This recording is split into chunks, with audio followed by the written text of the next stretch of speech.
భద్రాద్రి కొత్తగూడెం మున్సిపాలిటీలో అక్రమార్కులు రెచ్చిపోతున్నారు.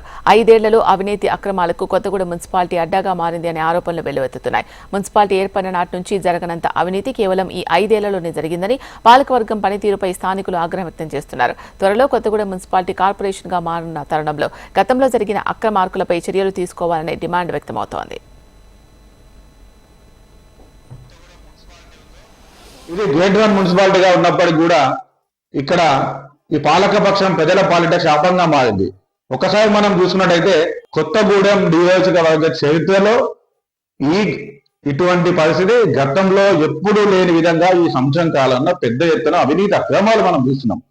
కొత్తగూడెం పాల్వంచ మున్సిపాలిటీలలో కోట్ల రూపాయల నిధులు, ఇక్కడ సుమారు 10 కోట్లు, పాల్వంచ 8 కోట్ల రూపాయల నిధులను టెండర్లు పిలిచి ఇటీవల కాలంలో కాంట్రాక్ట్ అంటే టెండర్లు కూడా దాఖలు చేసినా కూడా టెక్నికల్ ప్రాబ్లం అని చెప్పి, అంటే ఇక్కడ ఉన్న రాజకీయ ఒత్తిళ్లతోటి షాడోగా వ్యవహరిస్తున్న వ్యక్తి పెట్టిన సూచన మేరకు 40-60 ఏదైతే ఉందో దానికి విరుద్ధంగా టెండర్లు వేసిందని చెప్పి అధికారుల మీద ఒత్తిడి తీసుకొచ్చి టెండర్లు రద్దు చేసిండు. ఈ కొత్తగూడెం నియోజకవర్గం